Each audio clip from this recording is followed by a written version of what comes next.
do want to get your reaction to this. We do have breaking news that Jaden Daniels will start Sunday. Because of course he will. Shocker! Shocker!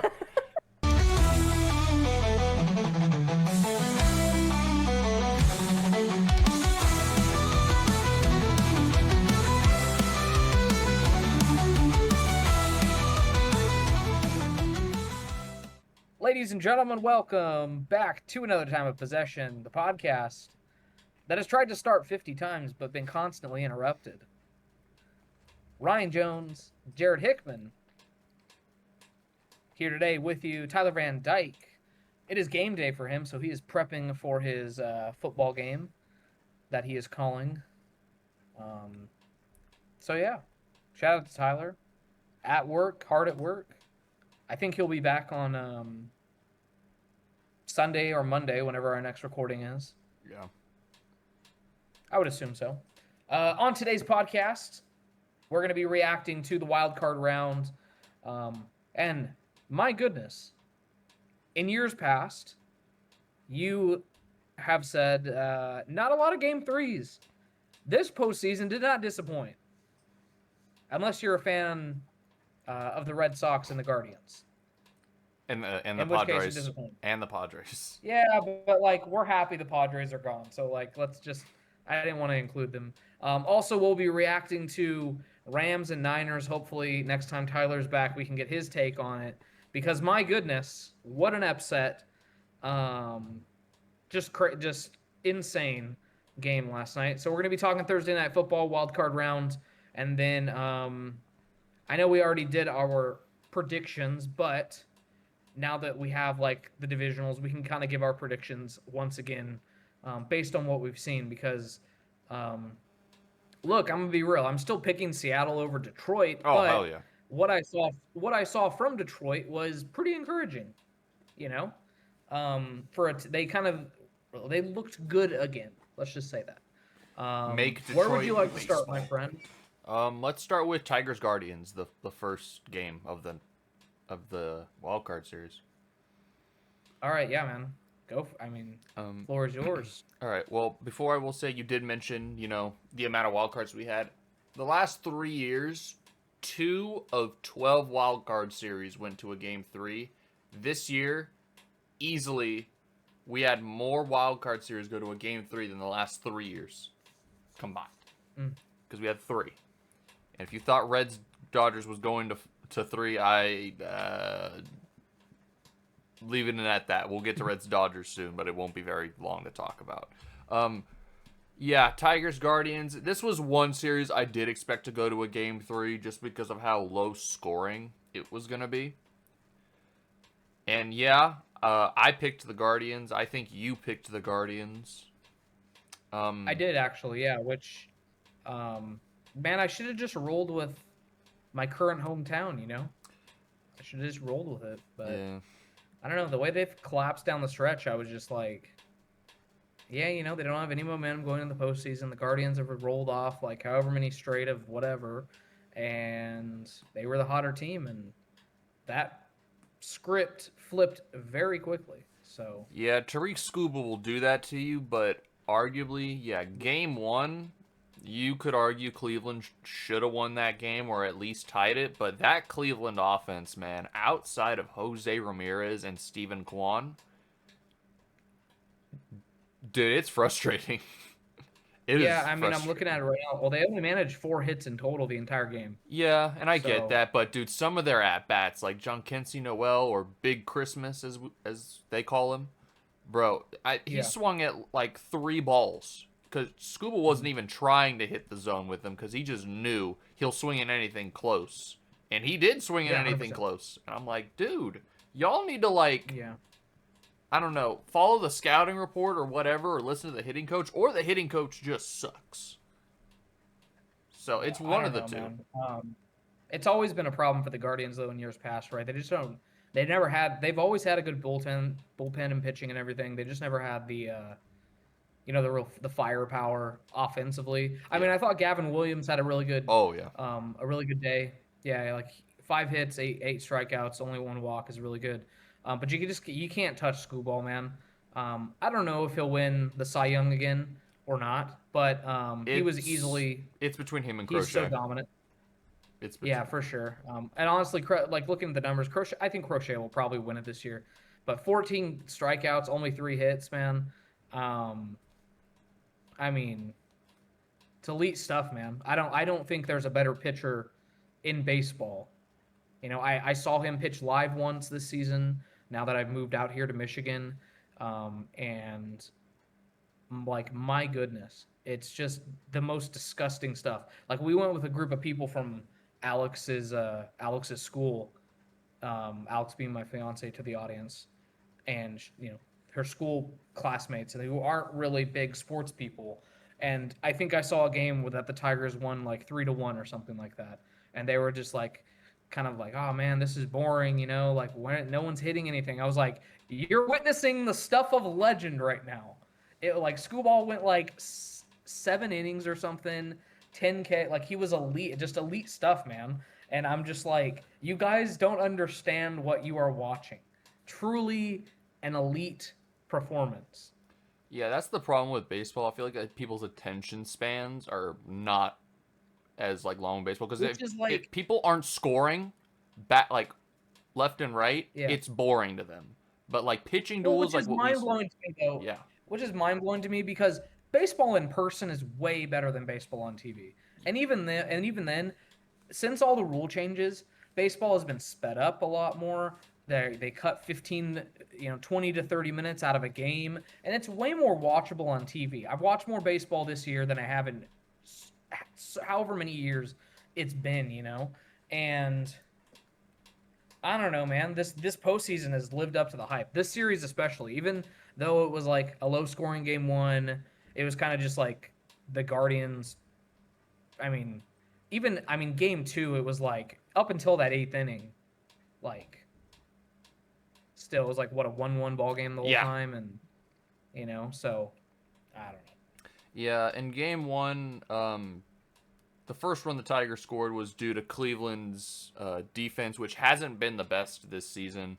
Their outfielders, a lot of young guys, especially Chase DeLauder. He's been injured most of the year, and his first MLB game was game two of that series. So it was like throwing him out there, and but he didn't play game one, obviously. But you have a question, or are you just moving your hand around? No, Okay. no, I'm just Okay. no, my bad. Okay. I forgot who made the error. I think it might have been Valera.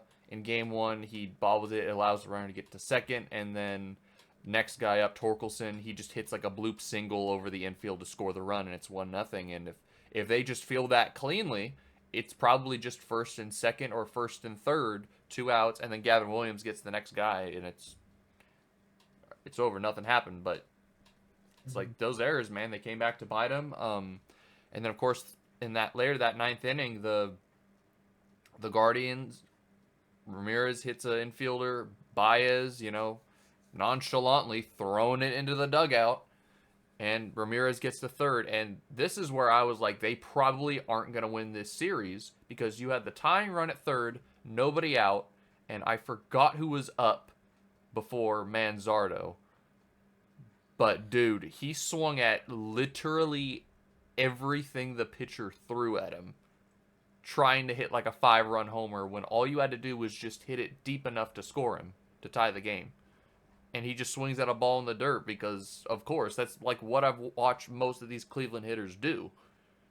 And I'm texting my Guardians buddy like, dude, there's no way your offense is this anemic because holy crap, bro. Runner at third, no out, and you can't score him.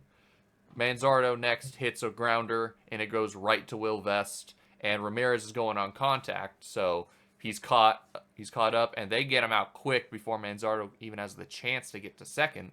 So by then, it's already runner at first, 2 outs, and the game's like pretty much over because the next guy's not going to come up and hit a freaking homer or a double. So that's game one, and I was shocked that Detroit didn't collapse right there because usually when that happens, when you make an error in the infield and the runner just gets the scoring position, usually that runner scores.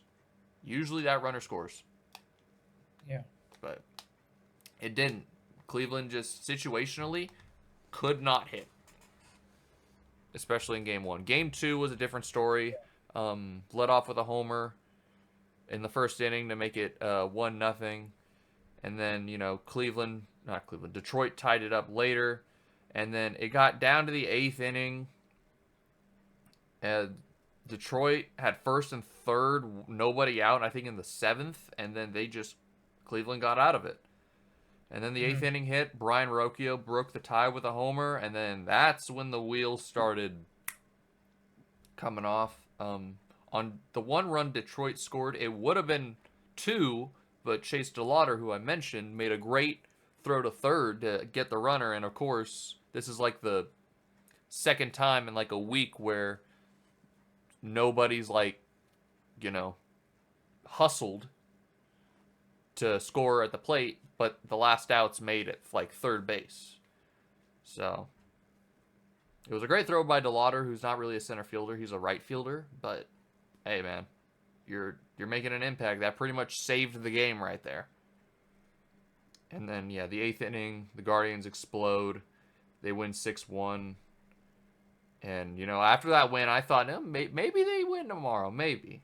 But then game 3 happened, and the thing with the Tigers was that the first, 2 games, they went, 2 for 23 with runners in scoring position. So you knew that was not going to keep festering and building, because in that 7th inning, they tacked on 4 runs. It was 5 straight hits, almost first pitch swinging, I think, off Hunter Gaddis. And of course, it's the 3rd time they're seeing him in a row, so it's of course they're going to know what to expect. But all hands on deck. And Cleveland can only get 2 more runs in the 8th inning after that, but it was 6-3. When you're down 5 runs and you're the Cleveland Guardians, that's pretty much an impossible deficit to overcome. If it's 1 or 2 runs, sure. Anything more than 3 for them, I just feel like is too much of an ask. But it sucks. The run they had to make the postseason, but then just how it all kind of ended there. I mean, with Detroit, people are going to say, oh, you blew a lead in the division. Well, they're in the DS now, so it doesn't matter. It doesn't matter. They're moving on. Well, they're right back where they need to be. And honestly, game 3, I didn't even think that. I thought Flaherty was he was fine. He was fine. Yeah, Jack was fine. He was fine. He didn't. It wasn't like he was, doing what Gavin Williams and Scooball did game 1 or anything like that. No. But Detroit took a 1-0 lead, or no, sorry. In game 3, Detroit, I believe, scored first. I'm gonna pull up the box score here. Yeah, they scored first in the 3rd with a Carpenter double, and then the 4th inning, Cleveland finally got on the board with a Ramirez single. I think that was his first RBI of the series, or his only, I think.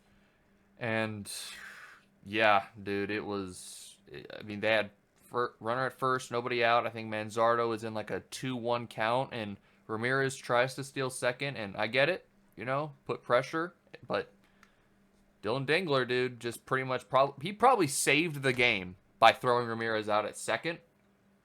Because if he steals second, I think Cleveland adds another run in that inning, because at that point, pressure's on. Cleveland tied the game, and they're coming. Their guards ball would have been in full effect.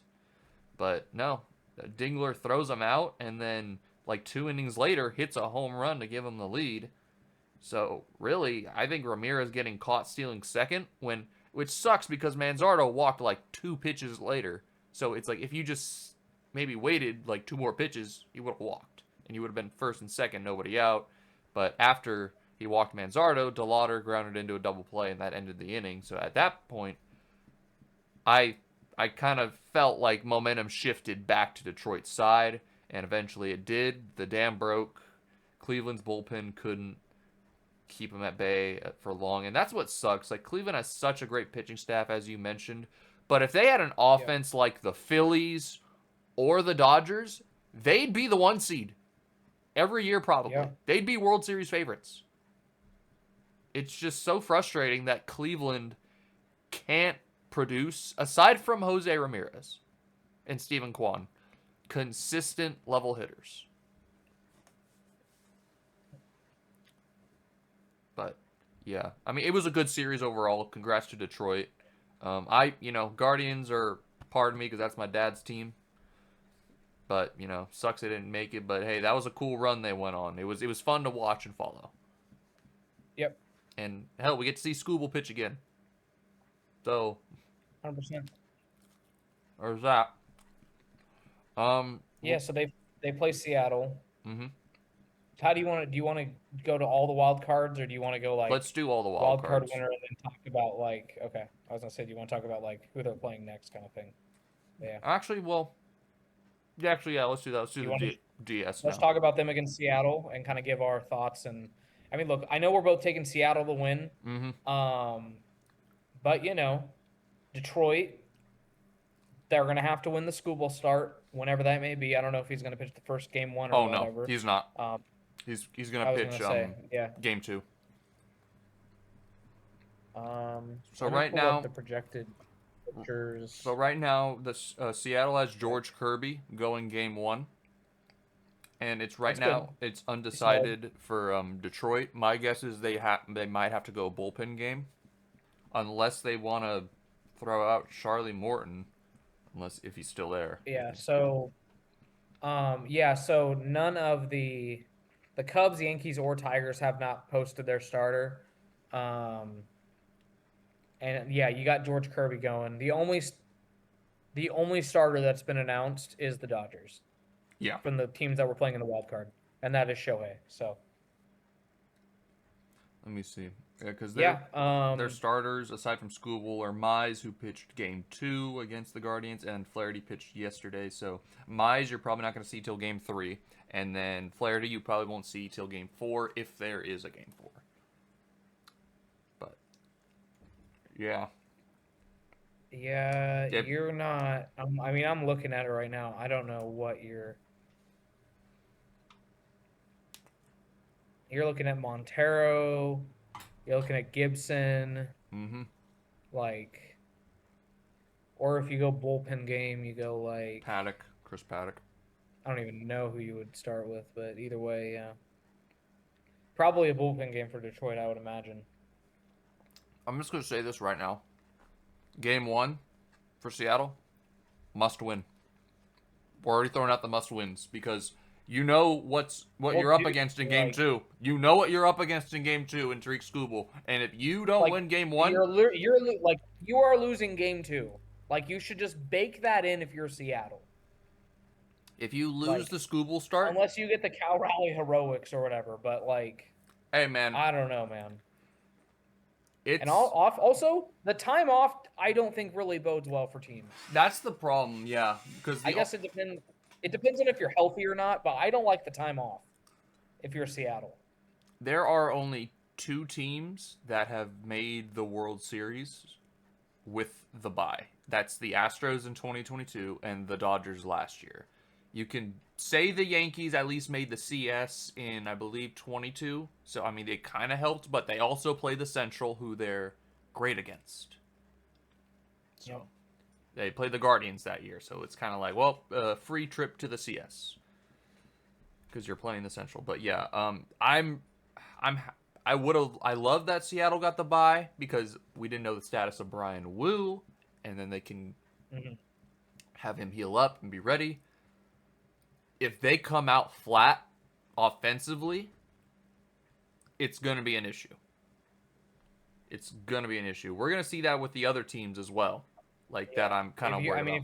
If you're Seattle, you just have to take advantage of the fact that you're probably getting a bullpen game and go from there. I mean, look, I don't know if this helps or not, but I'm looking at the current World Series odds right now. Detroit is last still. There are 8 out of 8 teams that are remaining for odds to win it. Seattle's 4th.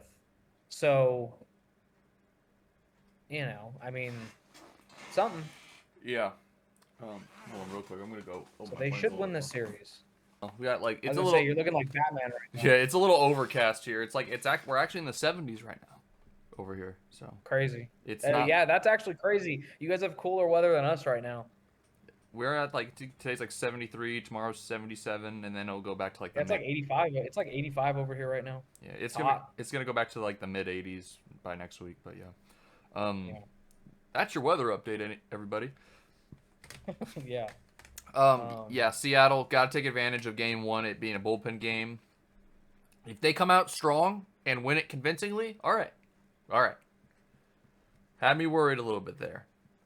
If they can somehow win game two, though, and go up 2-0, I mean, yeah, the series will be over because the Tigers are banking on, okay, we have to win the Scooble start, and then hopefully we run into one at home with either Mize or Flaherty, and then if we get to a game five, we'd have Scooble again. But they'd both be road starts for Scooble. And last year in the DS, Scooble did fantastic in the first start. The second start, in game five, he got touched up with a grand slam from Lane Thomas. So I think if the Mariners had the benefit of seeing him twice, the Mariners would win.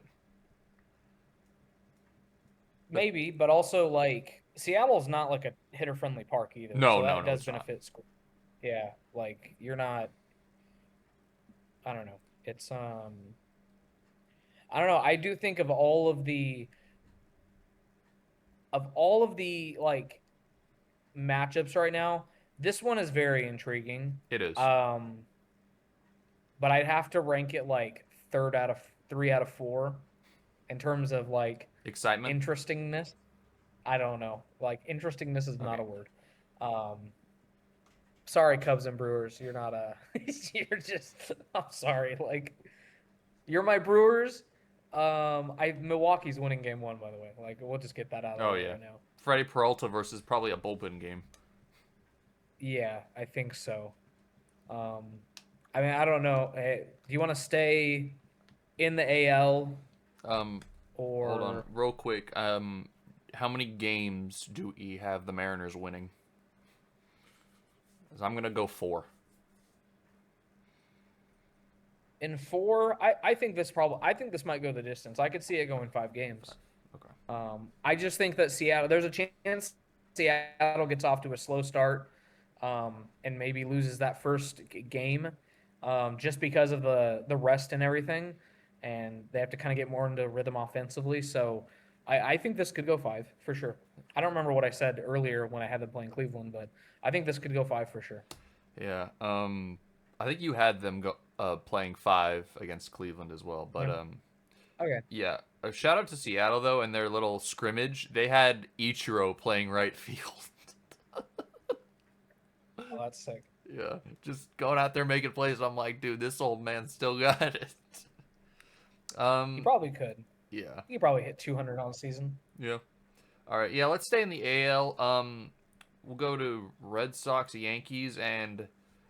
Man.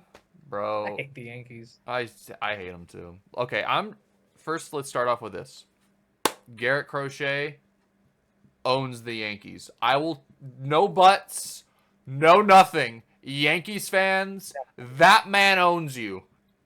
You just have to take the L on that game. Because that dude carved everybody up. Except maybe Volpe. Volpe was the one who had the best results off of him. Yeah. So he was cooking, man. And then Chapman came in and that was close. Escaped that. That was insane. Yeah. They escaped that, but all right, staying on. Dude, Chapman's insane too, man. I know that they had bases loaded or whatever. No out. But dude, he is just. He throws straight heat, man. Like straight gas, man. Yeah. It felt like every single pitch he threw was over 100 miles an hour. It was insane, dude. But no, great. Garrett Crochet is insane. What do you? 4 hits, 11 strikeouts, only 1 earned run. Like. This is why the Red Sox traded for him during the offseason and then extended him for 6 years, $170 million. And there is a pretty good chance that you might say that he is underpaid if he is going to perform like that. So they made the right decision extending him right then and there, because if they waited until this offseason, he would have cost probably another $100 million. Because, oh my God.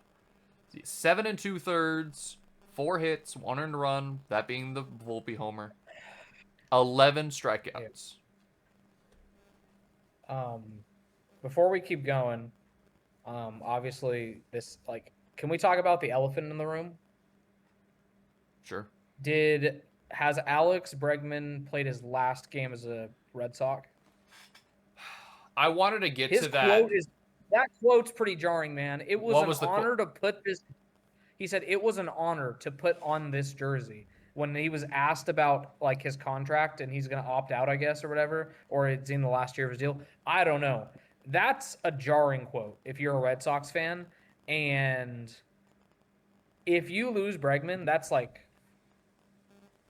not ideal. Let's just say that. I want to give my thoughts on that after we go over the games. Okay.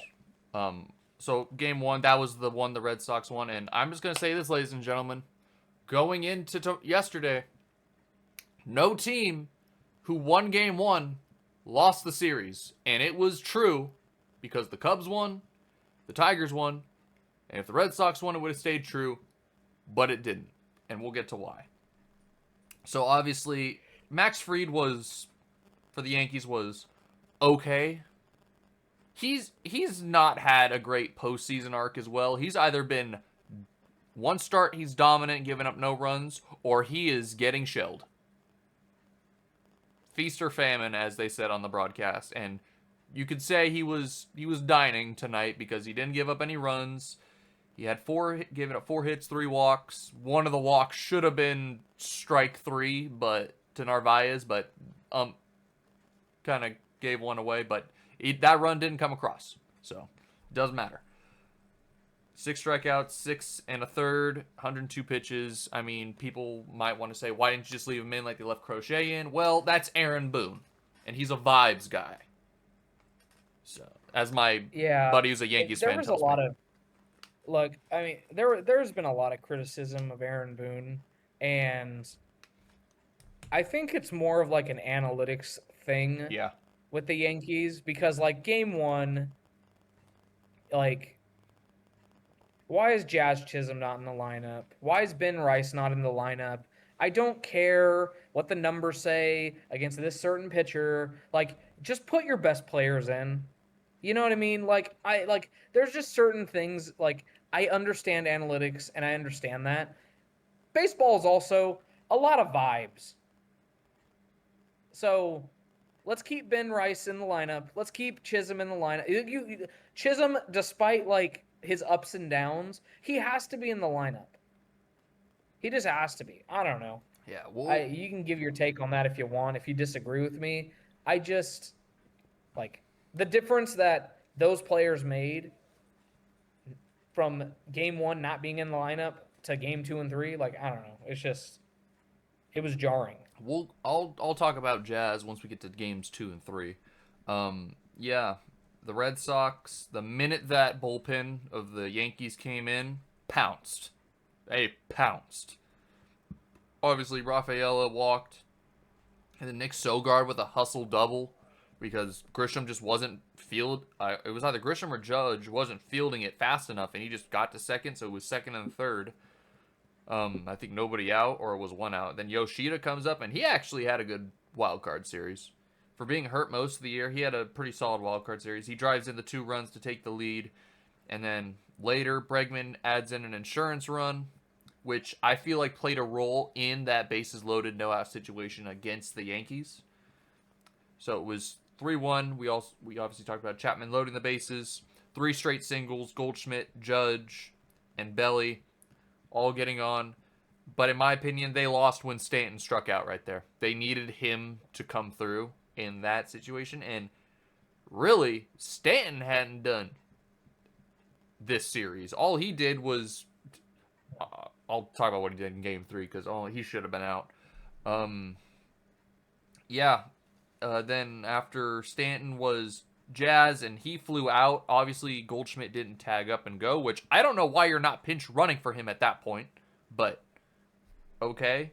Like, you could have had a run there, but then you would have been down 3-2 with runner at second, 2 outs, and it's like you'd need a single, and then, of course, Grisham with 4 strikeouts that night. Red Sox win 3-1, and I thought, yeah, Red Sox are winning the series. I did too. But then game 2 happened. Brian Bayo on a short leash, 2 1/3, 4 hits, 2 earned runs, 1 walk. He was giving up a lot of base runners, and yeah, Cora was just going to that bullpen early. Ben Rice obviously started, and he hit a 2-run homer in the first inning. Went 2 for 4 that night. And then... That's what I'm saying. Like, just put your best players in the lineup, man. It's not that hard. I don't get it. Yeah. And then Trevor Story in this game was a man on a mission, but if you're the Red Sox, somebody has to come through aside from Trevor Story. He cannot be the only guy driving in the runs. He cannot. No, he can't be. I think it was this game. But he was. Like, he was the only person to record an RBI in this game. For the Red Sox, yeah. That is nuts, dude. Ref Snyder, I think he had a really bad one. I think it was this game, dude. A really bad bunting attempt. Like, it was either him or it was Rafaela.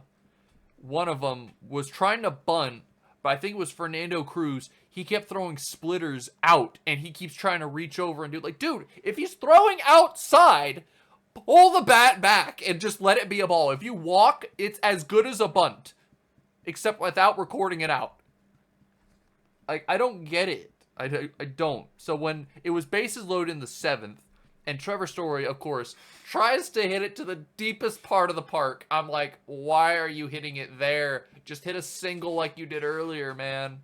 And it just... He's trying to gain aura points. I know. Which he homered earlier. I mean, it was... Yeah. But, yeah, and then Fernando Cruz with his best Bruised-Dar Gratterall celebration, acting like he just struck out the side, even though he almost just gave up a freaking grand slam to dead center. Like, buddy, I talked to my Yankees buddy about it. I'm like, dude, what was that? And he goes, yeah, he does that. He's like adrenaline dumping, and it looks like he's about to pop a blood vessel every time he does that. And I'm like, he just might. He just might, because he's just like, I get it, you're hyped, but dude, you almost just lost the game. Yeah, I mean, that was a solid-ish outing for Rodon. Like, he did all right. I mean, it was in my opinion. That's what I'm saying. Like, it was, I mean, it's only 3 runs, you know, and that's like, when you have the power of the Yankees lineup, like, that should be enough to get a win. Yeah. Then one of the Yankees runs, the Judge single. Sorry, Duran. What the hell? You have to catch that ball. That's just inexcusable. How you're like, how you're hesitating to dive for it at the last second and it just drops. I'm like, yeah. You can say what you want about Judge. I don't think he had a great series. I need to see more. This is a small. No, I was gonna ask you that because when we get to Game 3, he didn't do anything in Game 3. Nope. It was everybody else, and then like I did not think Judge. I was gonna ask you, like, does this kind of give you confidence for the Yankees and Judge going forward? Like, it doesn't get like, it gives me more confidence in the others, not in Aaron Judge. You know what I mean? Because they won this series. Aaron Judge did not win this series. Like, no, he had like, I think all of his hits were singles, and it was like 3. I think I'm looking at his. Well, he went. Okay, no, he had 4 singles. He had 4 singles. I think he had 2 in Game 1 and 2 in Game 4, and that was it. And one was the RBI that Duran should have caught, which he should have. And in my opinion, that kind of changed the game for the Yankees, because I know Story homered like literally the next inning, but like, yeah. And then once they stranded the bases loaded again, it was kind of like, well, you're just asking the Yankees to win the game now, because then I don't know why, but Cora left Whitlock in to throw 50 pitches, and you had a lefty lane with Chisholm and Wells up, and you let Whitlock, who'd already gotten 5 outs, face the 2 lefties, bring in Tole to face the lefties. If you're not going to use Chapman, use Tole. So, yeah, that ended up in freaking Jazz. And he's the Flash, apparently, because he scored from first on a single. Dude, he is that's my point. Like, you keep your good players in the game. Jazz, as much as we've given him crap in the past, he is an athletic freak, man. Oh, I like this quote. Running the bases. I like the quote he gave. Defensively, he's a good player, man. Speaking of defense, he saved the game defensively this game. Yes. It was a Yoshida single. He thought he came through again, but no, he stopped it. And I know he didn't make the out at first, but like he stopped the ball from getting to the outfield, and Rice was able to corral it enough. Or it was Goldschmidt at first. I don't know when they put him in, but like it didn't get far enough. And Eaton, I think, was at third. He didn't go around to score. He hesitated. So he stayed at third. So if he saw the ball trickle, he would have scored. But Jazz saved it. The Red Sox should have won this game. I had a bad feeling going into game 3, especially, which we'll get to. Cam Schlittler is in Yankees lore now as the man who went 8 innings, struck out 12, and ended the Red Sox season. He's a rookie, right? Yep. Dude. Holy crap, man. This guy was insane. Yeah, I thought he was going to go complete game. I thought he was. I think he should have. Yeah, I mean, it would have been like they had a 4-0 cushion, man.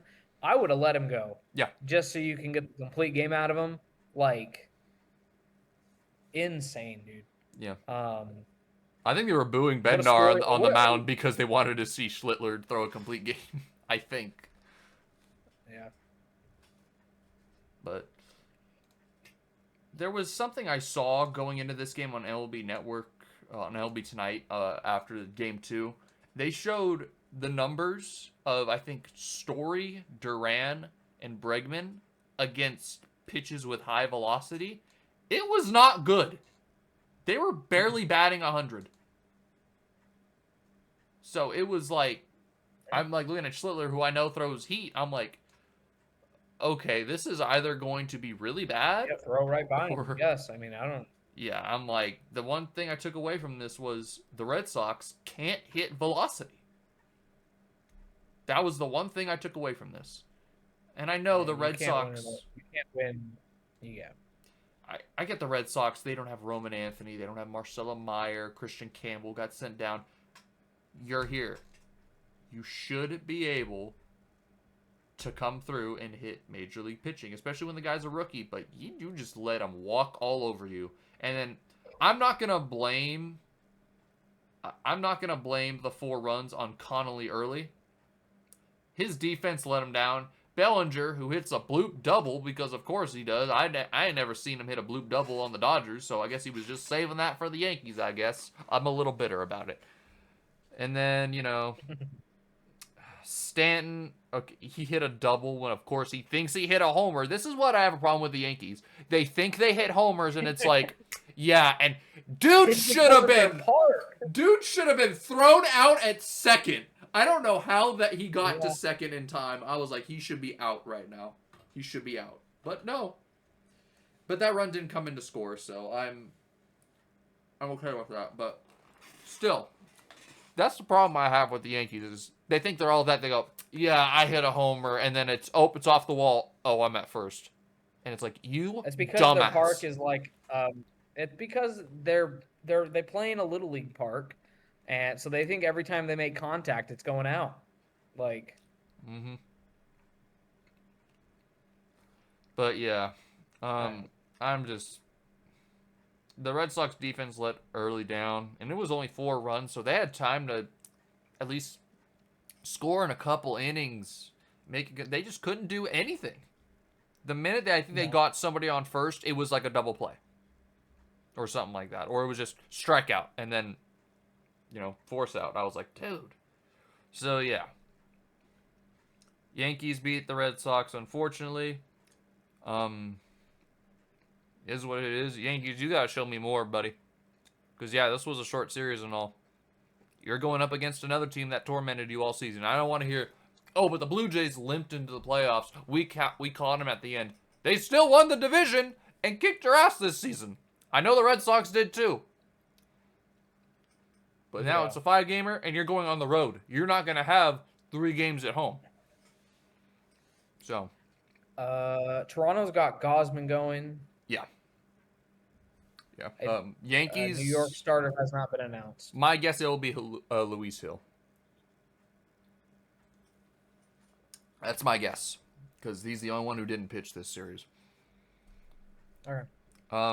A little bit more on the Red Sox, though. Before we talk Blue Jays, though.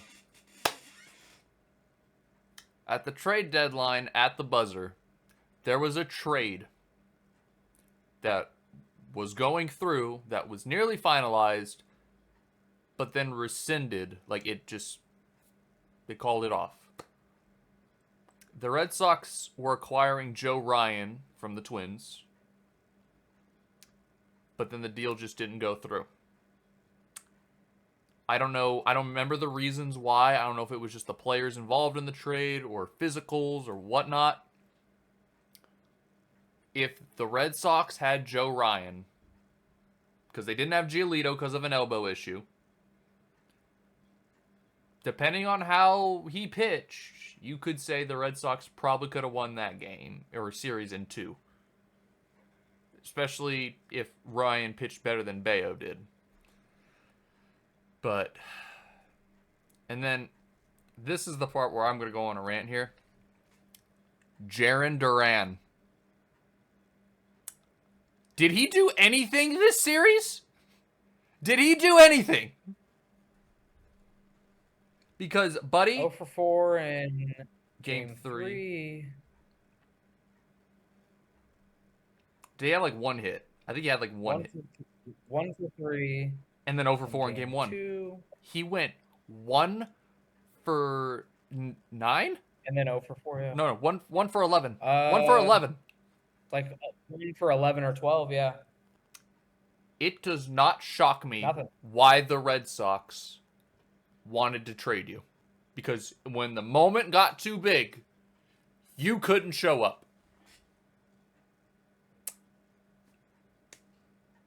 Because I get it.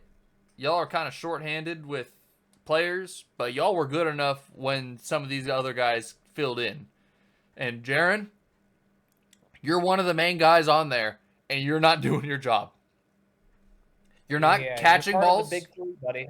You're not catching balls in the outfield to prevent runs, and you're not hitting or getting on. Because with that speed, it's pretty solid. But no. You couldn't get on, and I have a problem with it. And I'm wondering if the Red Sox revisit that Joe Ryan trade. And the talk of Jarren Duran was the Padres wanted him. And, considering how the Padres did, he'd fit right in with how they performed. But before we go to Padres-Cubs, Blue Jays-Yankees. Now that I got that Red Sox rant out of the way. Give me the Jays in 4, man. I mean, I think this is going to be a faster series than Detroit-Seattle. I like Gosman Game 1, and I don't know, man. We've been waiting for the Blue Jays to be here and to pop. Oh yeah, Tyler has with the talent they have in the lineup. Tyler's been calling them out. Lineup, you know? Yeah. Yeah, and they're here now, and I do think with Bo Bichette and the guys they got, I mean, I just don't think the Yankees are that good this year. And Judge still has not given me any reason to, trust in him or the team. Like, he just hasn't. Yeah. To what I trust Vladdy more. I trust Bo Bichette more. Like, I trust Springer more. I'm sorry. I trust Springer more. 100%. Yeah. And outside of, I guess we'll see how the rookie, what's his name? Oh yeah, Yesevich. Is it Right? Schittler? Like, what Or is? no, How do no, you say his name? It's not Schlittler. Schittler. That sounds like a cuss Yeah, word. Schlittler. What? Schlitt. Schlittler? Yes, Cam Schlittler. I might just call him shit. Um, No, Schlittler. There's no guaranteeing he's gonna have that like amazing as a performance. He's still a rookie. I'm sorry. Like, as the games get bigger and the moment gets brighter, the odds of him, mm-hmm.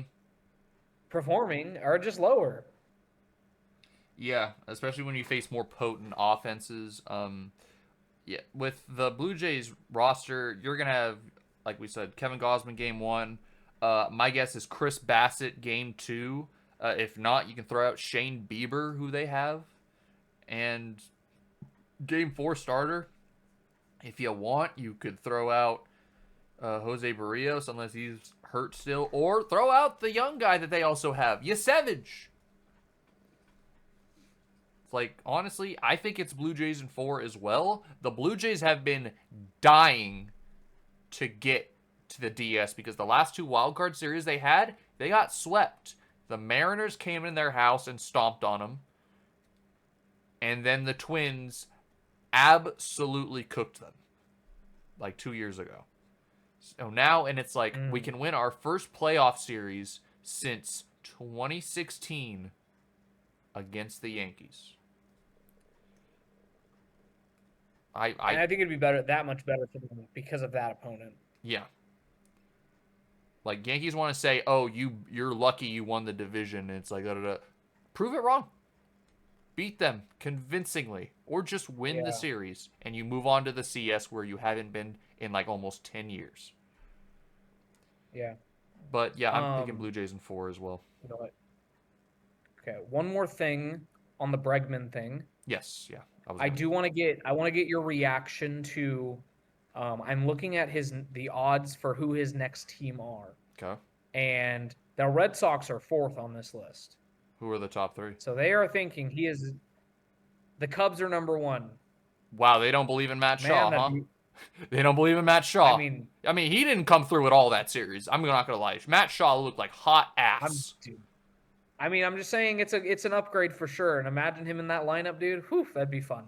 The Tigers are 2nd. I remember the Tigers were trying to get him. Again, that'd be fun as hell. 3rd is the Astros. Really? Really? Yeah. And then you have the Red Sox. Okay. So those are the top 3, and then there's a huge gap in the odds, and there's 2 more teams that are like semi-close to each other. Red Sox are 4th, and then just behind them, look down at your T-shirt, buddy. There's a 11, according to this, 11% chance. If they don't 11%. Re-sign Gino, I'd probably be fine with that. I know there's been some rumors like the Dodgers could be a possibility, but I just don't see it. They have more pressing needs this offseason, win or lose the World Series. So, yeah.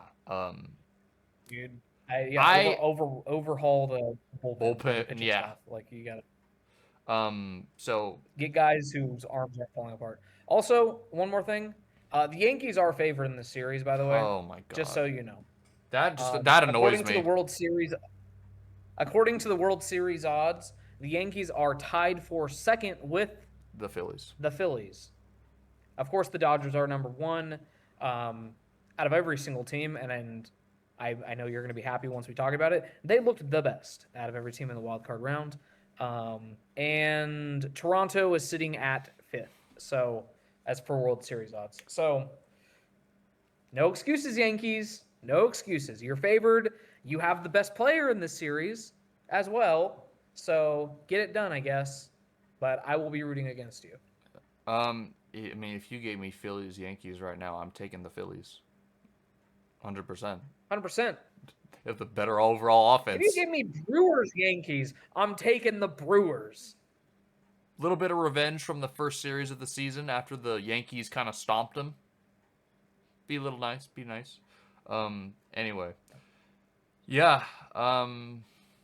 I think the Blue Jays got it. I think it's more ESPN hyping, or at least the odds bettors just, oh, it's the Yankees. They can't. There's no way. They should win. And it's like, should they, though? Can they? Yep. They're not playing the AL Central, buddy. All right. Cubs Brewers. Not Cubs Brewers. A Cubs Padres series. Yes. Ding dong, the witch is dead. I mean, good riddance, I guess. I don't know what else to say about it, really. I mean, I'm just saying, look, this current iteration of the Padres, what have you got? You got a one series win in the last like 5 years over the Dodgers, and you got Tatis on the cover of MLB The Show. Like, that's all you got, man. Like, oh, I'm sorry. And don't like, forget. Don't forget, they won the trade deadline this year. Oh, I heard that. Yes, I did hear that. Man, I just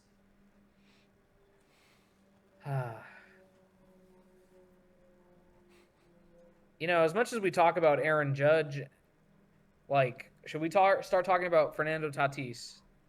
Like, you're supposed to be that guy too, buddy, and you had like one hit the whole series or something, right? Him and Machado went a combined 2 for 22 this series. Each had one hit. Very bad as well. There is a reason the Dodgers let him go in 2018. There is a reason. And y'all just extended him. I mean, Luis Ariz had two games that he was 0 for 4 in as well. So if I'm Jackson Merrill, I'm requesting a trade right now. Get me out of here. I was going to say, I'm looking at the numbers right here. Jackson Merrill showed up to play. Yeah, he hit a home run last night, and I was like, oh, shit. That was about it. I was like, oh, shit. Actually, this might he was very good in Game 3 as well. 2 for 4 with the RBI. Like, he did what he could. But, man, I'm just going to say they tried, but Dansby Swanson defensively made these guys, like, he was a menace. Like, anytime they had a runner in score mission, they just hit it to Dansby, and he's just like, get that shit out of here. Not happening. Not in my house. And then they try hitting it to Nico Horner, and he just goes. And then, of course, try to hit to the outfield, and there's PCA making a diving catch. I'm like, dude, Cubs defense, man, they put on their clinic. Real quick, do you want to get your reaction to this? We do have breaking news that Jaden Daniels will start Sunday. Because, of course, he will. Shocker! Yeah. I know Terry McLaurin's not playing, so there's that at least. But like, he's out. Yeah, he's out. So you have to deal with Fat Debo, and then I don't even think he hasn't practiced in the last 2 days, so I don't even know if he's playing. I mean, he's supposed to, but anyway. For the Cubs, man, I just think overall, like, you didn't even get like a good Shota game, and you still. I blame the homer on Craig Counsell. Dude's an idiot. Yeah. I'll talk about it. Just keep going. Keep giving your thoughts. No, I just mean like you look at the numbers for the Cubs, and then like nothing is really eye-popping to you as far as the pitching staff goes. Like Matthew Boyd went 4 innings and he only struck out 2. In Game 2, obviously you lose. Dylan Cease went like 3 innings, struck out 5. Like, it wasn't even like you didn't get any dominant starts from any of your pitchers. Jamison Talion went 4, struck out 4. He probably had the best one for the Cubs was Taillon. I was gonna say, like, he definitely did, in like the most high leverage spot, obviously Game 3. But, like, I don't know. Like, did you even get a Cade Horton start? Or no, like, he was out. He was out this series with an injury. Yeah, like he didn't even get a Cade Horton start. Matthew Boyd didn't have a good outing. Neither did Shota. So like, I think if you're the Cubs, I know that. Look, I'm picking the Brewers against these guys, but at least going into the next series, you kind of look at it like, if we get better pitching performances, we do got a shot to extend the series and make it go long. Yeah. I'll stay on the Cubs side first, and then I will go in on San Diego. Go ahead, yeah. I'm Chicago, here for it. we picked you to win Chicago. Good. That was your first playoff series win since 2017. So 8 years. And we figured the Cubs were hungry for it. They wanted it more. Their fans wanted it more, and they fed off that energy. Game 1, comeback win. Seiya Suzuki, what a series he had, man. What a series he had. A couple extra base hits, a homer. Carson Kelly also had a pretty good series, too, behind the dish and at the plate. Nick Pivetta, who's probably been the Padres' best starter this season. Excuse me. Gives up the back-to-back homers, and then the Cubs add an insurance run. And from there, their bullpen dominated. And then game 2, this was my issue. I get the Padres scoring first, okay. They did that against the opener Kittredge, whatnot. I knew Shota was going to come in and pitch the bulk. It's when the Manny Machado homer happened. You had Jackson Merrill up next, and you had an open base at first. Why are you pitching to Manny Machado with an open base? And, of course, he hangs the splitter, and he hits it deep. And I'm like, dude, Craig Counsell is an idiot. I swear to God. I was mad the rest of that game because I was like, why does he not just intentionally walk Machado to face Merrill and get the lefty? No, you really wasted a pretty solid start from Pivetta. Like you kind of wasted that, and then kind of downhill after that. I mean, was not. Yeah, the Cubs offense could not generate anything against the Padres bullpen. With Cease, the numbers on him, he's okay the first time through the order, and then it goes downhill once he goes the second time, and then the third time. Okay. So that's why they had him on a short leash, give him as many outs as they could, pretty much. So once they had somewhat of a lead, they just unleashed the bullpen. Morahone pitched great. Mason Miller, we know, is Mason Miller, and it still makes me mad to this day that the Padres got him and the Dodgers went and got Brock Stewart. So, I mean, there's that to hang your hat on. San Diego, Mason Miller is probably your closer of the future because Robert Suarez is going to be a free agent. Probably, I think. I think if he opts out or unless his deal's done, I don't know. Yeah. So they won that game 3-0. Then the next game, when Darvish, I said on the pod, I think, I texted in the group chat, Darvish has been awful on the road. And in do or die games, he's not had a good track record. He's gotten the loss every time.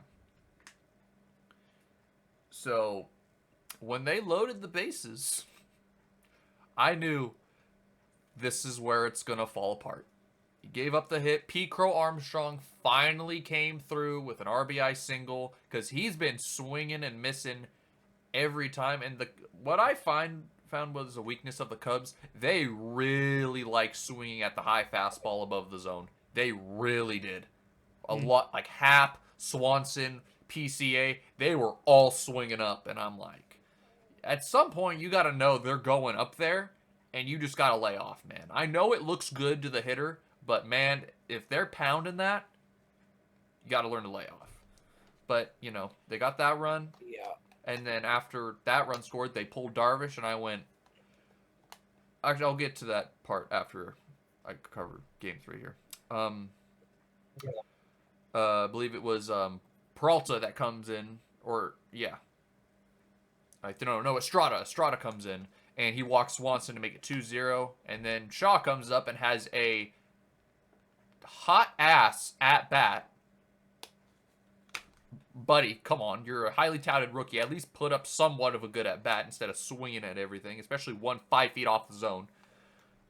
Bush came up, had a better at-bat, as I expected of Michael Bush.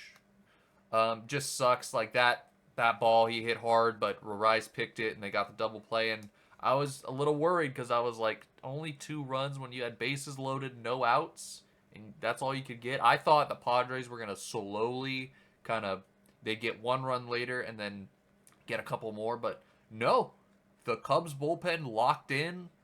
The Padres had their chances. I'm not gonna act like it was a total shutdown. They had their chances. No, that's what was so disappointing, is because like I don't think the Cubs like did anything. Like there was not a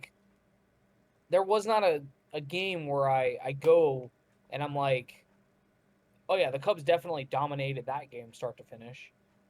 This guy dominated the box score. Like there's nothing in the box score or watching where you're like, oh yeah, this was a Cubs game all around. Like the San Diego didn't do anything. Like they didn't do anything. And now you go into the offseason if you're San Diego. Dylan Cease is gonna be gone potentially. He's gonna get 25. Michael King is gonna opt out. Robert Suarez is gonna opt out. Even though he's older, he's gonna get like 16 to 18 million on the open market. Luis Arraez is a free agent. Nestor Cortez is a free agent. I'm just saying. Ryan O'Hearn is a free agent. Yep. Like that pitching staff is going to be very depleted. Yeah. Unless they can get some of these guys re-signed. And I don't know what their cap situation is. Like if they, I mean, I guess it doesn't matter because it's baseball, right? I don't know what their ownership is like and all that shit. But I'm just saying, like you have a lot of moving parts this offseason in the rotation if you're the Padres. Yeah, I'll get to that in a second. I'll go to the 9th inning because that was the most controversial part. After Michael Busch adds a solo shot to make it 3-0, goes into the 9th. Jackson Merrill leads off with the homer to make it 3-1. And I thought, okay, not a great start, but next guy, Bogarts, comes up, and he gets struck out on ball 4. Should have been ball 4. You can't dispute that. I'm not a Padres fan. It was ball 4. And then, of course, he has words with the ump, which I get it. You're upset. Okay. Just go back to the dugout. But then Keller gives you 2 free base runners because he just loses all control and just hits 2 batters back to back. So you had first and second, 1 out. And what do Cronenworth, who's not been a great postseason player since they beat the Dodgers, and Fermin, who's been an upgrade at catcher, grounded out and flew out. Again, you had your chance. And I don't know if you saw the video, Ryan. When the umpires were walking down the staircase, a couple of the Padres players were, like, trying to get at them because of the strike 3 call on Bogarts. And I'm like, buddy, 1 strike call that didn't go your way is not the reason you lost. No, that doesn't... Come on. No, it's not. It's. I've always hated that. Mm-hmm. Like if your team in any sport loses to bad calls, I've said this forever with the Chiefs, right? If your team loses because of 1 bad call in a certain moment, you didn't play well enough to win the game anyways. I'm sorry. Like one at bat, 1 strike call is not determining an entire series, San Diego. I'm sorry, it's just not. Like, then again, there's a reason we're going to robo-umps, you know? Yeah, because, like, next year, that's a head tap, like, instantly, and it would have been ball 4. But even if man has arrived here, ladies and gentlemen, for San Diego now, if Bogarts walked, and then you get the 2 hit batters, bases loaded, no out, what does Cronenworth do? Ground out to third. Run scores. Okay. But then you have a runner at third or second. I mean, maybe flies out and it's a 3-3 game. Maybe. But I think they would have taken Keller out after the first hit batter and put in Kittredge with first and second. So, I don't know. There's a whole lot of ifs being thrown around there, but... Well, I mean, it is San Diego. All right. I'm just joking. Now San Diego. It is time to let Yu Darvish go. I don't know why your insistence of holding on to him at 40 years old. They're holding him hostage, man. Why are you still paying this man north of like 18 million at 40 years old? He might just retire, you know. I got a certain point. Maybe it's just time to let it go, buddy. And yeah, you could maybe arguably say this was the Padres' last big shot at possibly making it to the World Series, and they fell on the first hurdle. I mean, I get it. You didn't have Ramon Laureano this series, who they will still have going into next year for one more year, but like, you're right, dude. The rotation as it stands right now, they'll get Joe Musgrove back, who was dealing with Tommy John at the end of last season. They'll still have Yu Darvish. I think they'll still have Pivetta unless he has an opt-out at the end right now, unless that's only after the second year. They have Randy Vasquez, but then after that, I don't know who their fifth starter is. If I feel like they might be able to get one of Cease or King back, but I just don't know. And that's just the thing with Cease. You say he's going to get 20-something million. He's not a playoff performer. He's not. He's been bad in the playoffs. I'm just looking at like, I'm on Spot Rack right now, and they kind of give like an estimated like market value, what they believe, you know. They have like a huge database, so it's like players of his caliber, what they have gotten in the past, plus like, you know, projections and just like, you know, adjusting salary cap and all that stuff. And they're saying at market value, he's going to get like $26.5 million for Cease, 22.9, basically 23 million for Michael King. And like, you got to factor in like teams that are more desperate are going to pay them more. So like, you could be looking at like 30 million for Cease. So what you're telling me is the Nats are going to overpay for Cease. Got it. Or the Mets. And then or like the Mets. 25 for King. King kind of, I think King deserves it more than Cease does, because King has actually had some great postseason starts. So yeah, I mean, they're both 30, so like I figure that's like, you know, I don't think that really factors in all that much. Pitchers go forever now. Like as long as they have their velocity, they're fine. And then Robert Suarez, he's gonna opt out. He's making like $9 million a season. He's gonna get double that on the open market. Yeah. Luis Arraez is gonna get $14 million on the open market. You know, you're losing a lot of dudes, a lot of your core dudes, a lot of your, you know, they're all veterans. They're all like 30-ish years old. Like, you're just losing a lot, man. And you're selling the farm to go all in, and that's like 2 or 3 of the last 4 seasons now you've done that. And it's like, I get it. You know how to produce talent in the farm. At some point, that farm's going to run, it's going to run dry. And you're going to have nothing. It does for everybody. Yeah, it does for everybody. Like, you can't just keep doing this. And the owner situation, obviously, Peter Seidler passed away I think it was at the beginning of 2024, before that season started. But yeah, since then, like, because last year there was the talk of they're gonna be not spending a lot of money, because obviously they didn't bring back Profar, and they let a couple other guys go that they traded for, like Tanner Scott. They let him go, and yeah, who knows? It could be the same thing here. I don't know. But, again, you can say this was their last big shot, and if you're a Padres fan, you're just more mad at the fact that, once again, the Dodgers, who you're trying to catch up to, still seem to be miles ahead of you in getting the last laugh. And I get it. It's like, oh, but the money, I get it. Money is a big factor here. But if you're willing to spend and trade everything you have, then I feel like you have the money to go out and do this as well. Not obviously spend $700 million is what I'm trying to say. Not that, but like buy. Let me give you one more take on the Padres. Yeah. Beginning of the season, we all thought they were going to miss the postseason, and it was going to be a down year for them. Maybe we were just a year early.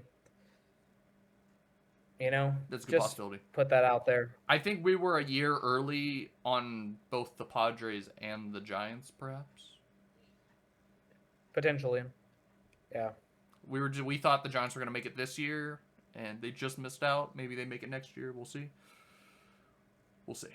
But yeah, we'll see. Cubs, Brewers.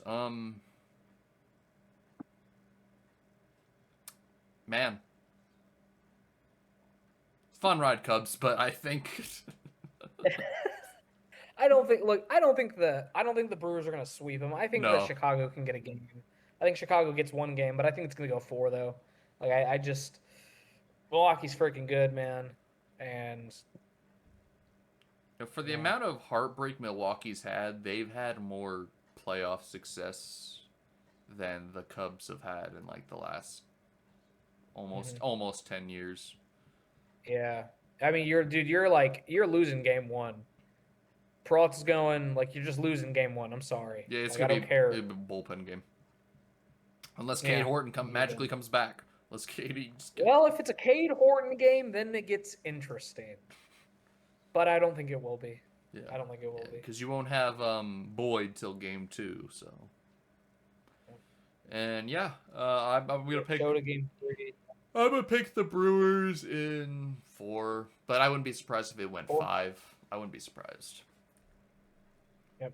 Okay, and now we get to the absolute mollywhopping that was the Dodger Stadium Invitational. Congrats, Reds. You tried.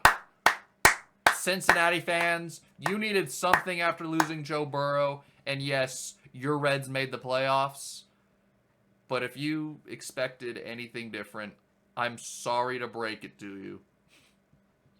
It was not in the cards this year. I mean, flip has been switched. That's what I'll say. You can, I mean, as much as you want to complain about them sleepwalking through the regular season and all that, Jared. Oh, they sleptwalked the last 2 months. They sleptwalked, all right. Dude, I get it. But, like, they can do that.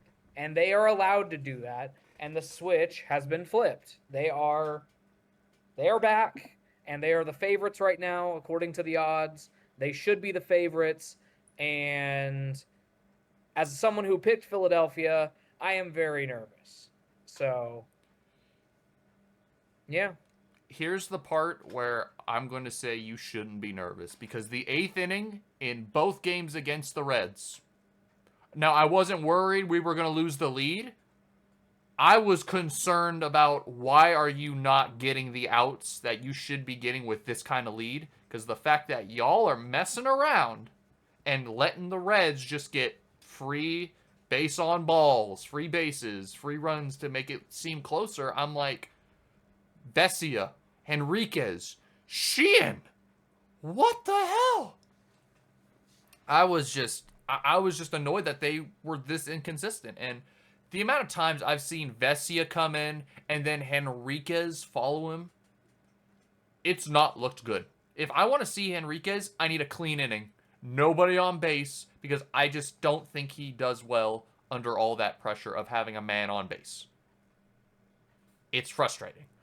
And Jack Dreyer, he came in, put out the fire. Cool. All right, maybe I can trust you. Vesia had a little bit of a bounce back in game 2, so maybe. Sheehan is the one I am shocked had that bad of an outing in the second game. I'm like, dude, we probably need you in case one of the starters doesn't go that far. And we'll need you to, like, settle it down, because we know he has the stuff to do it. And then, obviously, the one who probably looked the best, Roki. Holy shit. He might need to be the closer. Or at least the fireman. Yeah. Because the stuff he has is so dominant as a reliever that I'm just like, Jesus. But, yeah. The rotation... Is, Yeah. Go ahead. The rotation... No. My bad, dude. The rotation for the Dodgers, I'm easily taking over the Phillies, only because they don't have Zach Wheeler. If they had Zach Wheeler, I'd argue it might just be a wash, and we just have to see how both offenses perform against either rotation, and then who can just get to the bullpen quicker. Obviously, Ohtani we know is going game 1, and then we're probably going to get Snell game 2, Yamamoto game 3, and then Glasnow game 4, and if it gets to a game 5, which it probably would, Ohtani game 5. And I think the Phillies have Christopher Sanchez going game 1. After that, I don't know if they're going to go Luzardo, Nola, or Suarez, but I know those are the 4 they're rolling out. But go ahead. Is postseason Teoscar a thing? Is that like a thing in Dodgerland? You have to tell me. Because holy. Yeah, the DS, he was on a mission against the Padres last year, but then the CS, dude, he was like 0 for 18 up until game 6. So he was like in a mad slump in the CS. And then the World Series, he was okay. But yeah, those early rounds, he's on one. Obviously, I'm upset he didn't catch that ball in game 2 that led to 2 runs. That should not happen. That's a can of corn. I get you have to run all that way, but it's not like you're having to run and dive for it. If it's you're running and diving for it, I get it. But no, he ran over there, got under it, and then just off the top of his glove into foul ground. And I'm like, that can't happen, dude. Because if that happens against the Phillies, that's a big inning for them because they could score more than 2 runs. You can't give these good teams extra outs. You're lucky it was the Reds. The other thing I will say is I was actually pretty impressed with the Reds. Like just overall, like I think if they played San Diego or Chicago, they might win that. Oh yeah, they might win that wild card series. Like they just ran into the juggernaut, unfortunately.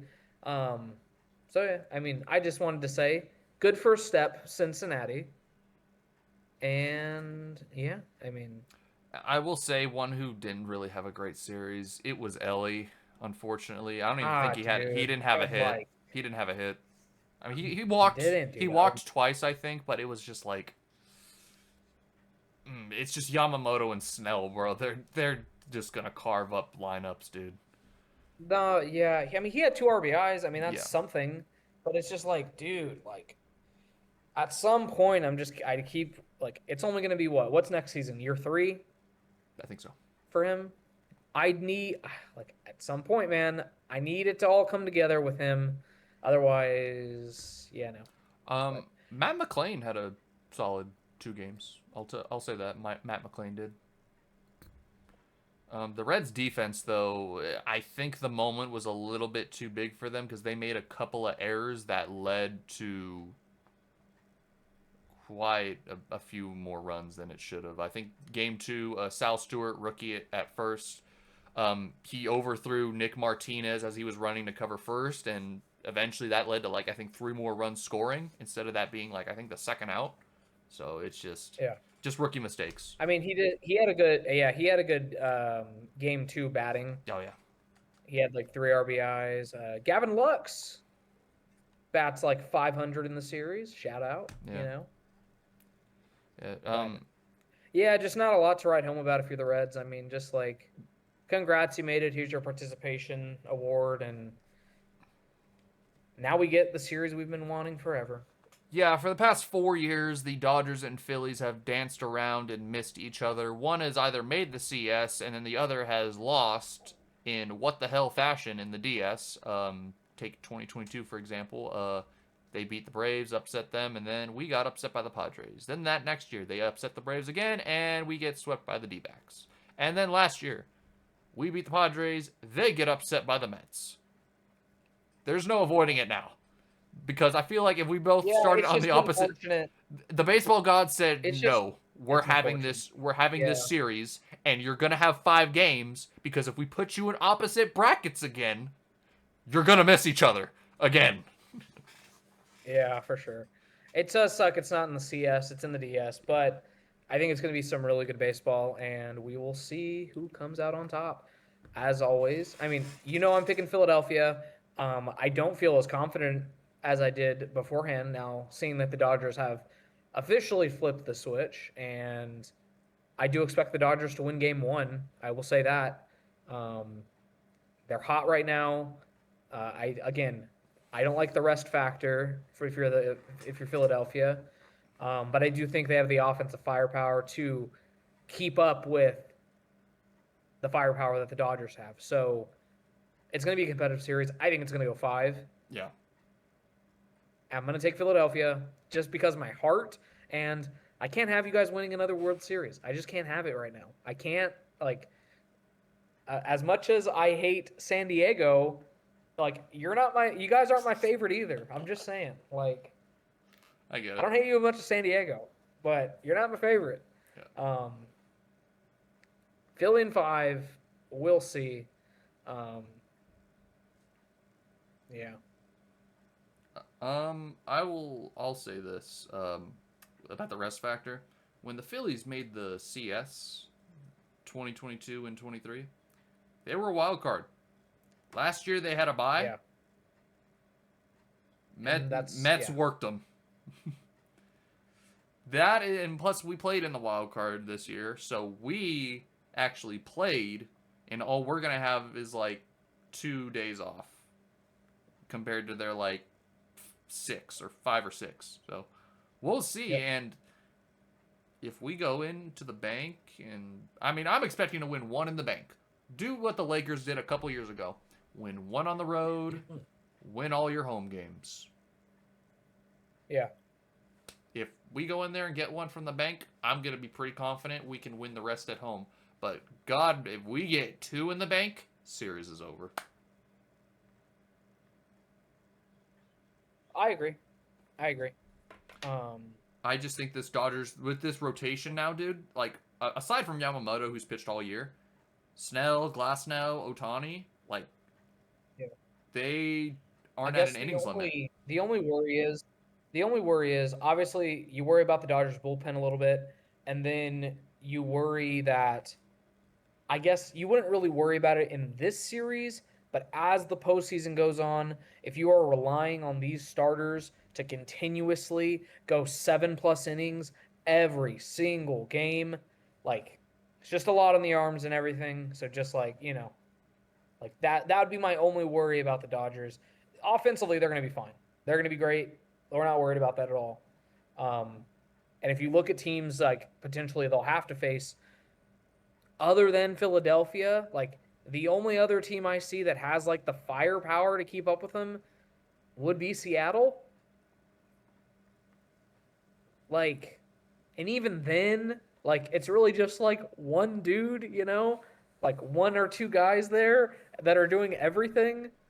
I don't think Chicago, I don't think Milwaukee, if the Dodgers get through this, is going to have enough firepower. So no, when they the winner of this series has a very, very good chance to win it all. I think the winner of this series will win it all, because if we lose to Philly, I'm going to say to them, you better make sure the Yankees don't freaking win. You better make sure if they're there, you win. The Blue Jays are going to do that. Come on. Because I'm telling you, if the Yankees go back to the World Series, my team has to go back and do the, how many times do we got to teach you this lesson, old man? And just be like, as long as we're around, you're not winning a World Series again. Do you think that this goes 5, or are you going to go like 4? No, 5. I think it's too disrespectful to Philadelphia to say 4. If it goes 4, then, oh my God, Philly cannot handle the week off. And they need to be a wild card. But yeah. We'll see. We will see. If we lose, because my predictions, I picked Philly to go to the World Series. I had my team losing to them too. Aside from, my dark horse pick of the World Series being Blue Jays Dodgers, which I would want, but I had Mariners Phillies in the World Series, so. But yeah, obviously, win or lose this series, like we lose this series or we go on, we win the World Series, I expect the bullpen to be overhauled this offseason. That needs to be the one area. Yeah, 100%. So, yeah. But yeah, that's baseball. We're gonna have a fun 4 games. My only gripe is, once again, the teams that are on TBS get some random ass off day between game 1 and 2. I don't know why. Just start the DS a day later then. It makes no sense. So game 1 and 2, there's a random off day. So you're gonna go game 1, off day, game 2, travel day, then game 3, 4. It's like, it makes no sense for whoever's on TBS. I don't like it. I don't understand it. All right. Thursday night game that we had. Yeah, let's wrap it up with Thursday Night Football. Niners take care of the Rams in overtime, 26-23. Truly a battle of very good quarterbacks. Shout out to Kyron Williams for losing this football game. I don't really know what else to say. I do respect the hell out of Sean McVay for going for it, one, and then two, owning up to it with his play call. I said it when it happened. I don't like running up straight up the gut. I don't understand why teams do that. I like to get my playmakers out in space. It's just the way I run my football team, man. I don't know. And yeah, I mean, but like, let's address the elephant in the room. Mac Jones, 33 for 49, 342, and 2 touchdowns. He just played a game better than any game Brock Purdy has played this year. With Christian McCaffrey averaging 2.5 yards a carry. With Kendrick Bourne being your number one receiver. 142 yards. I'm laughing. The Rams' secondary is trash.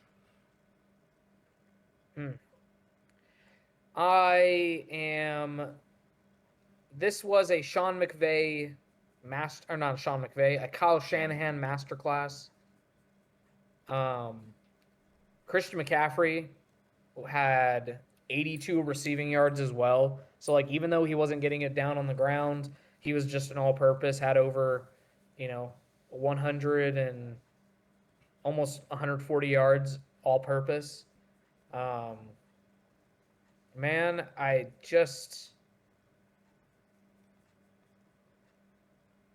hate being unfair, and I hate being, like, mean to Brock Purdy, but, like... I know you don't. No, you don't.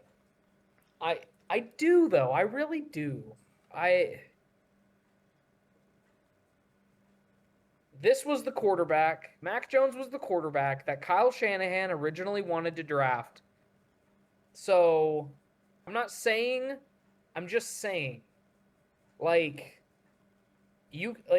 also, if you are the Niners, you can't get out from Purdy's contract, Like, he just can't do it. So, like, he's going to be the starter going forward. He's going to be the starter. But it just makes you wonder. Also, once we get off this podcast, I cannot wait for First Things First.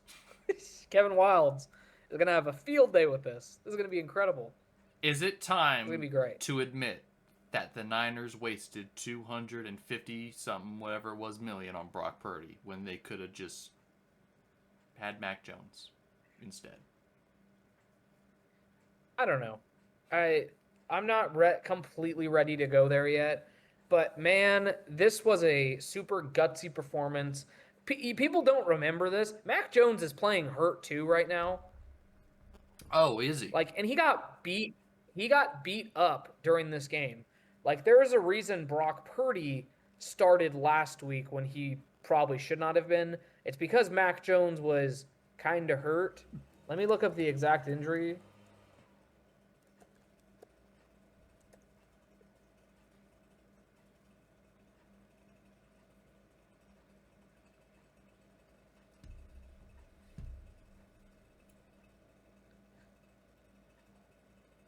Yeah, so he currently has like a left knee injury.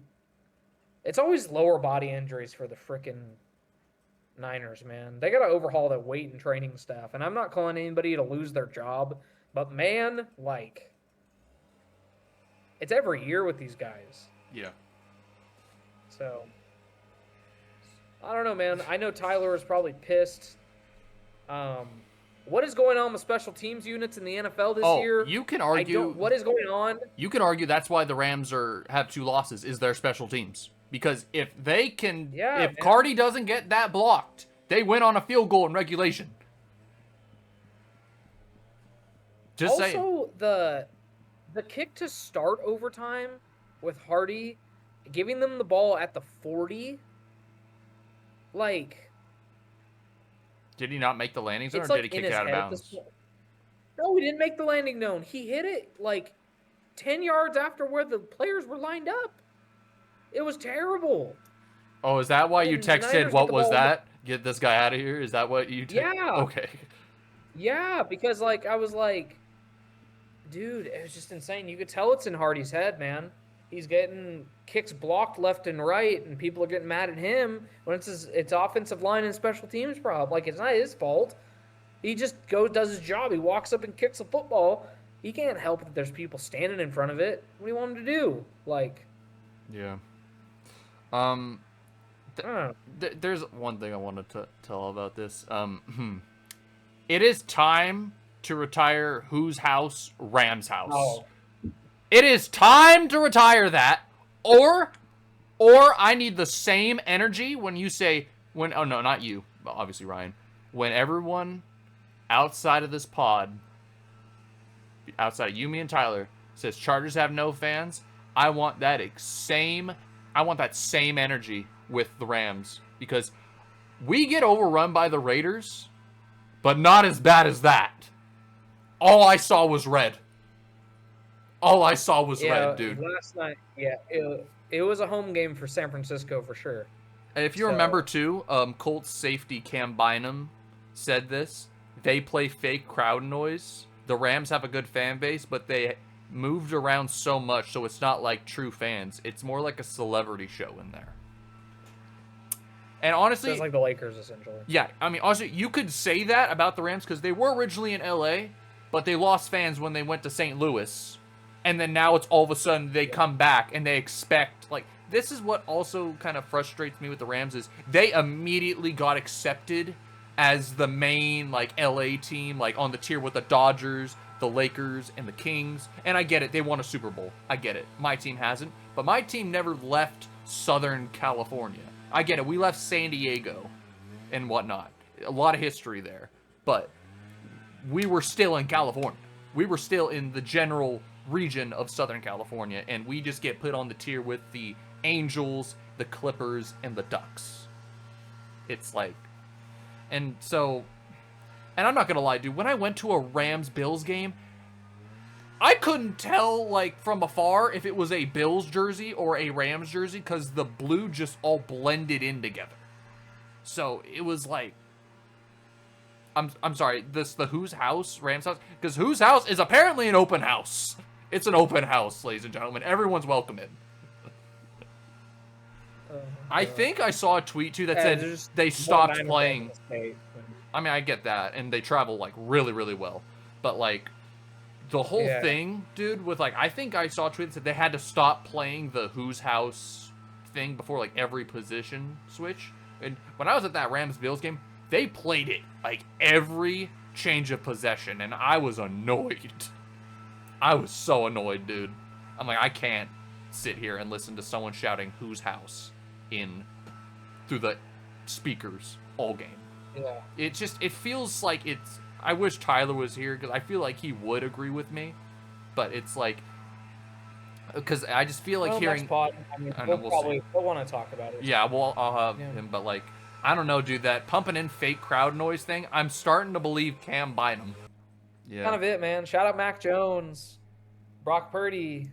You scared, little boy? Are you scared? Like, that's all I gotta say, man.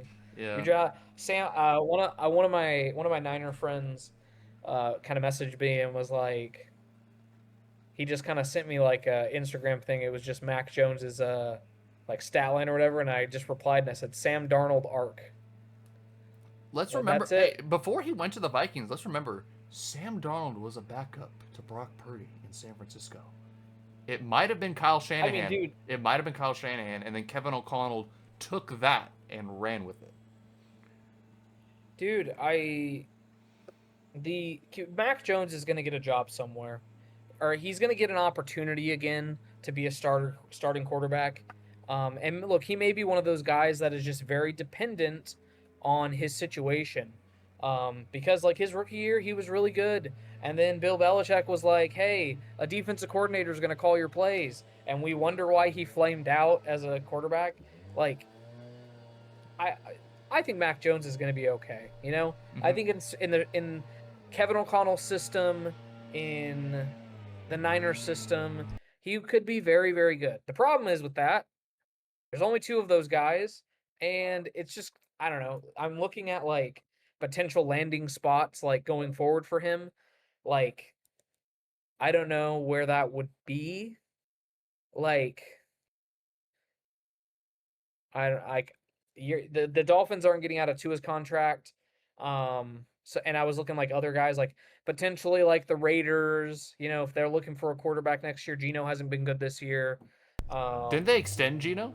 They extended Geno, I think, to like a Yeah, few.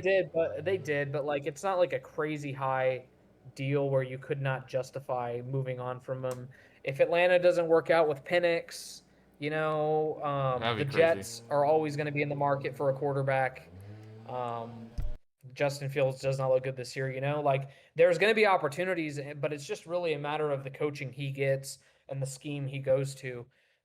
Because look, he does not have a big arm, but the way he was playing last night was just like very, very good quarterbacking where it's snap, ball, snap, ball. He's very efficient and getting the ball out quick. And for certain coaches, that's just what they want in a quarterback. You know, they don't need you to extend plays.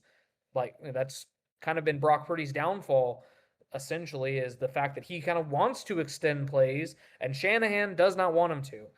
I do think that you know, once Brock comes back, I don't know if that's next week or a couple weeks down the road, he is going to be playing within the system for Kyle Shanahan and the Niners.